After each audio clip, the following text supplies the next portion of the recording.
Hello everyone. तो आज day 18 रहने वाला है जेकेपी कांस्टेबल एमसीक्यू सीरीज जो स्टार्ट हमने की थी।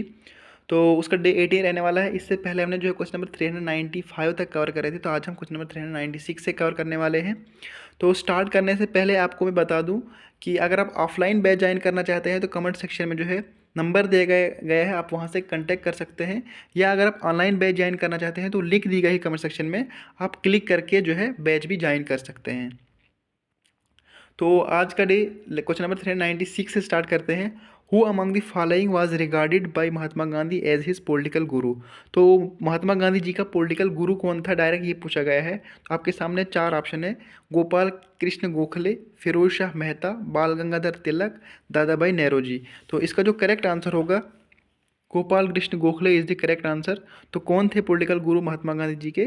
तो Gopal Krishna Gokhale is the right answer. Question number 397 की बात करते हैं। How many states share their boundary with Nepal. कितनी स्टेट्स है जो कि नेपाल से बाउंड्री शेयर करती है इंडिया की? तो आपके सामने ऑप्शन है 5, 4, 3, 2। तो इसका जो करेक्ट आंसर होगा 5 इज़ द करेक्ट आंसर। तो 5 स्टेट्स टोटल है जो कि नेपाल से शेयर करते हैं बाउंड्री। तो वो कौन कौन सी है वो भी आपको पता होना चाहिए। इसका आंसर जो होगा 5 इज़ द करेक्ट आंसर। और वो कौन कौन सी है आपको ये भी पता होना चाहिए। तो Uttarakhand, UP, Bihar, West Bengal and Sikkim, ये भी आपको याद रहना चाहिए। क्वेश्चन नंबर 398 की बात करते हैं। What was the date of the Jallianwala Bagh massacre. तो जो जलियांवाला बाग मैसेकरे हुआ था, इंसिडेंट जो हुआ था, इसकी डेट क्या थी? तो आपके सामने चार ऑप्शन है: 2 अप्रैल 1919, 13 अप्रैल 1919, 15 अप्रैल 1919, 23 अप्रैल 1919। तो इसका जो करेक्ट आंसर होगा 13 अप्रैल 1919 इज़ द करेक्ट आंसर। तो आपको डेट भी याद रखनी है विद ईयर के साथ, ठीक है? 13 अप्रैल आपको याद रखना है। क्वेश्चन नंबर 399 की बात करते हैं। Bleeding of gums and loosening of teeth is cause due to deficiency of. जो ब्लीडिंग ऑफ गम्स है, डिजीज़ होती है, या लूजनिंग ऑफ टीथ जो डिजीज़ है, ये किस विटामिन की कमी की वजह से होती है? तो आपके सामने चार ऑप्शन है: vitamin A, vitamin B, vitamin C and vitamin D. तो इसका जो करेक्ट आंसर होगा विटामिन सी की कमी की वजह से होता है। Vitamin C is the correct answer. तो विटामिन ए की बात करते हैं, तो इसकी डेफिशिएंसी की वजह से कौन सी डिजीज़ होती है? Night blindness. कौन सी disease? Night blindness, vitamin A से। विटामिन बी की बात करते हैं। विटामिन बी की कमी की वजह से कौन सी डिजीज़ होती है? बेरी बेरी, ये भी आपको ध्यान रखना है, बेरी बेरी। विटामिन डी की बात करते हैं तो रिकेट्स जो डिजीज़ है, ये विटामिन डी की डेफिशिएंसी की वजह से होती है। तो ये भी आपको ध्यान रखना है, ठीक है? क्वेश्चन नंबर 400 की बात करते हैं। Who is the current CM of Delhi as of October 2024। तो दिल्ली के चीफ मिनिस्टर डायरेक्ट आपसे पूछे गए हैं कौन है आज। तो आपके सामने चार ऑप्शन है: अरविंद केजरीवाल, मनीष सिसोदिया, अतिशी मरलीना या सौरभ भारद्वाज। तो इसका जो करेक्ट आंसर होगा Atishi Marlena is the correct answer. तो अरविंद केजरीवाल की बात करते हैं, इन्होंने जो है अभी अभी रिज़ाइन दिया था। तो अतिशी मरलीना जो है न्यू सीएम जो है अपॉइंट करी गई है, ठीक है? क्वेश्चन नंबर 401 की बात करते हैं। What is the form of government in India. तो इंडिया में कौन सी फॉर्म ऑफ गवर्नमेंट है? तो आपके सामने चार ऑप्शन है: प्रेसिडेंशियल, पार्लियामेंट्री, मोनार्की या डिक्टेटरशिप। तो इसका जो करेक्ट आंसर होगा parliamentary form of government is the correct answer. तो अगर आपसे पूछा जाएगा कि कौन सी फॉर्म ऑफ गवर्नमेंट है, तो पार्लियामेंट्री फॉर्म ऑफ गवर्नमेंट जो है इंडिया में है। प्रेसिडेंशियल की बात करते हैं तो प्रेसिडेंशियल कहाँ पे है? ये यूएसए में है। मोनार्की की बात करते हैं तो मोनार्की कहाँ पे है? लाइक सऊदी अरबिया में भी ये है मोनार्की, ठीक है? यहाँ पे जो है फैमिलीज रूल वगैरह चलता है। डिक्टेटरशिप की बात करते हैं आज के टाइम पे, तो डिक्टेटरशिप बेस्ट एग्जांपल जो है वो है नॉर्थ कोरिया, ठीक है? ये भी आपको ध्यान रखना है। तो कौन सी फॉर्म ऑफ गवर्नमेंट है इंडिया में? तो पार्लियामेंट्री, ठीक है? वो भी डेमोक्रेसी, ठीक है? ये भी आपको ध्यान रखना है। क्वेश्चन नंबर 402 की बात करते हैं।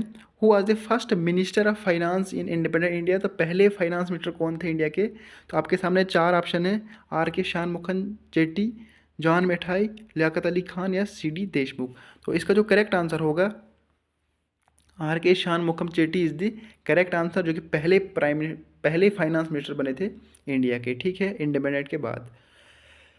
क्वेश्चन नंबर 403 3 की बात करते हैं, which region gets first monsoon in summer, तो किस रीजन में पहले मानसून आता है इंडिया में। तो आपके सामने 4 ऑप्शन है, Himalayas, western Ghats, eastern Ghats and Gangetic plan.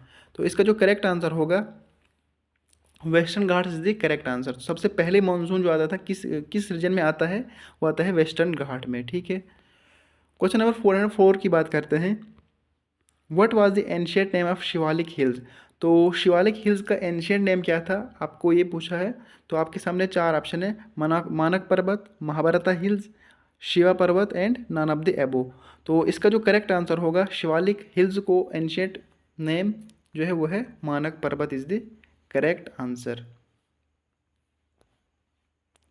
Question number 405 की बात करते हैं, the Rovers Cup is associated with which sport. जो रोवर्स कप है वो किस स्पोर्ट से एसोसिएटेड है, मतलब किस स्पोर्ट में दिया जाता है रोवर्स कप। तो आपके सामने 4 ऑप्शन है, क्रिकेट, फुटबॉल, बास्केटबॉल, हॉकी। तो इसका करेक्ट आंसर जो होगा football is the correct answer. जो रोवर्स कप होता है ये किस में दिया जाता है, किस स्पोर्ट में दिया जाता है, फुटबॉल में दिया जाता है, ये भी आपको ध्यान रखना है। क्वेश्चन नंबर 406 की बात करते हैं, what is the arjuna award given for. तो किसके लिए अर्जुना अवार्ड दिया जाता है, तो आपको पता होना चाहिए, स्पोर्ट्स में दिया जाता है। तो स्पोर्ट्स का एक ही ऑप्शन है, तो आपको डायरेक्ट ऑप्शन नंबर बी दिख रहा होगा। तो excellence in sports is the correct answer. तो ये अर्जुना अवार्ड जो है स्पोर्ट्स में दिया जाता है। तो कब से स्टार्ट करा था गया था ये अर्जुना अवार्ड, 1961 में, ठीक है। अगर आपसे पूछा जाएगा कि स्पोर्ट्स अवार्ड जो अर्जुना अवार्ड है ये कब से देने लगे थे, 1961 में जो है सबसे पहले दिया गया था। क्वेश्चन नंबर 407 की बात करते हैं, which of the following author wrote the acclaimed novel the God of Small Things which won the Booker Prize in 1997। तो डायरेक्ट आपसे पूछा गया है जो गॉड ऑफ स्मॉल थिंग्स है ये किसने इसके ऑथर कौन है। तो डायरेक्ट आपसे ये पूछा गया है। तो ऑप्शन आपके सामने है, अरुंधति रॉय, किरण देसाई, सलमान रुश्दी या झुम्पा लाहिरी। तो इसका करेक्ट आंसर जो होगा Arundhati Roy is the correct answer, the God of Small things अगर आपसे पूछा जाएगा। और इनको जो है बुकर प्राइज़ भी दिया गया था कब, 1997 में। किनको, अरुंधति रॉय को, ये भी आपको ध्यान रखना है। क्वेश्चन नंबर 408 की बात करते हैं, which of the following is known as the City of Joy. तो सिटी ऑफ जॉय किस सिटी को बोला जाता है, आपसे ये पूछा गया है। आपके सामने 4 ऑप्शन है, मुंबई, कोलकाता, दिल्ली या चेन्नई। तो इसका करेक्ट आंसर जो होगा Kolkata is the correct answer. तो सिटी ऑफ जॉय किसको बोला जाता है, कोलकाता को। मुंबई की बात करते हैं, तो इसको जो है गेटवे टू इंडिया बोला जाता है। तो गेटवे ऑफ इंडिया कौन सी सिटी है, मुंबई, या हॉलीवुड ऑफ इंडिया भी इसको बोला जाता है। चेन्नई की बात करते हैं, तो गेटवे टू साउथ इंडिया अगर आपसे पूछा जाएगा तो ये जो है चेन्नई को बोलते हैं, ये भी आपको ध्यान रखना है।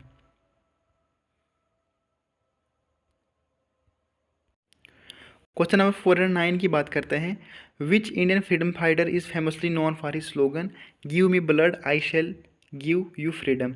तो किस फ्रीडम ने स्लोगन दिया था, give me blood I shall give you freedom. आपके सामने 4 ऑप्शन है, बाल गंगाधर तिलक, लाला लाजपत राय, सुभाष चंद्र बोस या गोपाल कृष्ण गोखले। तो इसका जो करेक्ट आंसर होगा Subhash Chandra Bose is the correct answer. तो इसने जो स्लोगन दिया था गिव मी ब्लड, तो मुझे खून दो मैं तुम्हें आज़ादी दूंगा, ये किसने दिया था, सुभाष चंद्र बोस ने। तो option C is the correct answer. Bal Gangadhar तिलक की बात करते हैं, इन्होंने कौन सा स्लोगन दिया था, Swaraj is my birth right and I shall have it, ये भी आपको ध्यान रखना है, ठीक है। तो ये किसने दिया था, बाल गंगाधर तिलक ने। तो इस क्वेश्चन का राइट आंसर जो है वो Subhash Chandra Bose is the correct answer. Question number 410 की बात करते हैं, what is the currency of Iran. तो डायरेक्ट ईरान की करेंसी पूछी गई है। तो आपके सामने 4 ऑप्शन है, दिनार, रियाल, पौंड या पीसो। तो ऑप्शन राइट कौन सा होगा, तो riyal is the correct answer. तो कौन सी करेंसी है, करेंसी क्या है ईरान की, रियाल। अगर आपसे कैपिटल पूछी जाएगी ईरान की तो वो कौन सी है, तेहरान जो है कैपिटल है ईरान की, ठीक है। दिनार की बात करते हैं, ये करेंसी किस कंट्री की है, तो इराक की है ये, ठीक है, इराक की। और अभी कुवैत की भी है ये दिनार करेंसी, जो कहाँ पे चलती है, इराक में या कुवैत में, ठीक है। पौंड की बात करते हैं तो इजिप्ट में है, ठीक है, इजिप्ट की करेंसी जो है पौंड है। पीसो की बात करते हैं तो पीसो करेंसी जो है ये मेक्सिको की है, ठीक है, ये भी आपको ध्यान रखना है। क्वेश्चन नंबर 411 की बात करते हैं, Ganderbal is situated on the bank of which river. जो गांदरबल है ये कहाँ पे सिचुएटेड है, किस रिवर के किनारे है। आपके सामने ऑप्शन है, सिंध, झेलम, चिनाब, रवि। तो इसका करेक्ट आंसर जो होगा Sindh river is the correct answer. तो गांदरबल किस रिवर के किनारे हैं, तो सिंध रिवर के किनारे हैं। तो option A is the correct answer. Question number 412 की बात करते हैं। Purmandal Mela is celebrated on the occasion of. जो पुरमंडल मेला है ये किस ओकेजन पे सेलिब्रेट करा जाता है? आपके सामने चार ऑप्शन है, बैसाखी, महाशिवरात्रि, लोहड़ी या त्योहार। तो इसका जो करेक्ट आंसर होगा Mahashivratri is the correct answer. तो किस ओकेजन पे बनाया जाता है पुरमंडल मेला? तो महाशिवरात्रि पे बनाया जाता है। ठीक है। क्वेश्चन नंबर 413 की बात करते हैं। Who was popularly known as John Keats of Kashmir. तो जॉन कीट्स ऑफ कश्मीर किसको बोला जाता था? तो आपके सामने चार ऑप्शन है, हबा खातून, जिंदा कोल, रसूल मीर या मिर्ज़ा आरिफ। तो जॉन कीट्स ऑफ कश्मीर की बात करते हैं तो रसूल Mir is the correct answer. किसको बोला जाता है? रसूल मीर को जो है जॉन कीट्स ऑफ कश्मीर बोला जाता है। क्वेश्चन नंबर 414 की बात करते हैं। When Jammu and Kashmir of art culture and languages established. तो आर्ट कल्चर एंड लैंग्वेजेस को कब एस्टेब्लिश करा गया था? तो आपके सामने चार ऑप्शन है, 1948, 1951, 1958, 1956।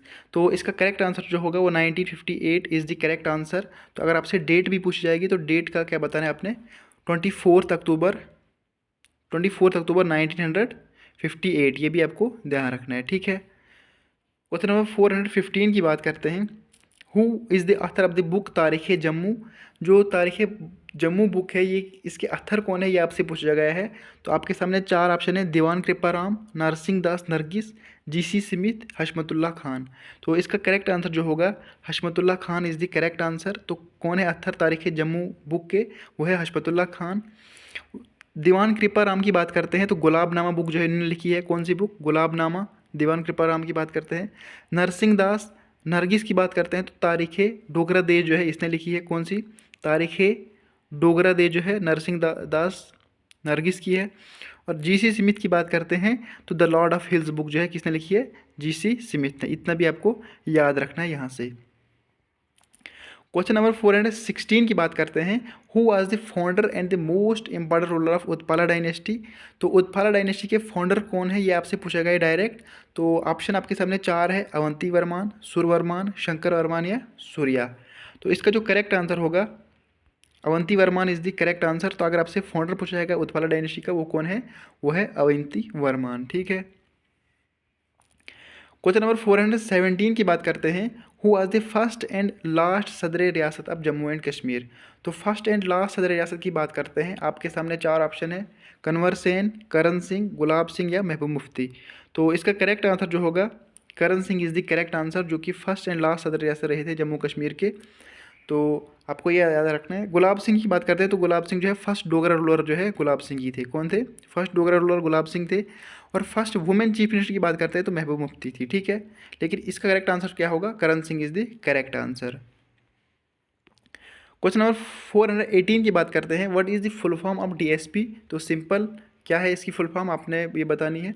तो option A deputy superintendent of police, director of special police, deputy state police या नन ऑफ द एबो। तो इसका करेक्ट आंसर जो होगा deputy superintendent of police is the correct answer. Means कि option A is the correct answer. ठीक है। ये भी आपको ध्यान रखना है। अगर आपसे एसएसपी की फुल फॉर्म पूछी जाएगी एसएसपी की तो उसकी फुल फॉर्म क्या है? Senior superintendent of police. ठीक है। ये भी आपको ध्यान रखना है। ठीक है। क्वेश्चन नंबर 419 की बात करते हैं। On which river Salal hydro electric power project is located in Jammu and Kashmir. जो Salal hydro electric power project है ये किस रिवर पे इसको बनाया गया है? तो आपके सामने चार ऑप्शन है, झेलम, चिनाब, इंदौस एंड रवि। तो इसका करेक्ट आंसर जो होगा Chenab river is the correct answer. जो Salal hydro electric power project है ये किस रिवर पे बनाया गया है? चिनाब रिवर पे। अगर आपसे पूछ जाएगा कि किस डिस्ट्रिक्ट में है ये जम्मू कश्मीर में तो वो है रियासी। रियासी जो है उसका हो जाएगा। ठीक है। ये भी आपको ध्यान रखना है। तो कहाँ पे है Salal hydro electric power project? जो है चिनाब रिवर पे। क्वेश्चन नंबर 420 की बात करते हैं जो कि आज के डे का लास्ट क्वेश्चन है। The Rajatarangini by Kalhana is written in which of the language. जो राज तरंगनी बुक थी कल्हना ने लिखी थी तो किस लैंग्वेज में लिखी गई थी? तो आपके सामने चार ऑप्शन है, संस्कृत, पर्शियन, उर्दू, हिंदी। तो इसका करेक्ट आंसर जो होगा Sanskrit is the correct answer. तो किस लैंग्वेज में लिखा गया था राज तरंगनी को? तो संस्कृत में लिखा गया था। तो option A is the correct answer. तो आज का डे इतना ही था। तो अगर आपको ऑफलाइन बैच ज्वाइन करना चाहते हो तो आप जो है कमेंट सेक्शन में नंबर दिया गया है, आप तो उस नंबर पर कांटेक्ट कर सकते हैं, या अगर आपको ऑनलाइन बैच ज्वाइन करना है तो आप लिंक पे क्लिक करके ऑनलाइन बैच भी ज्वाइन कर सकते हैं। तो आज के लिए इतना काफ़ी है, बाकी मिलते हैं नेक्स्ट लेक्चर में, तब तक बाय।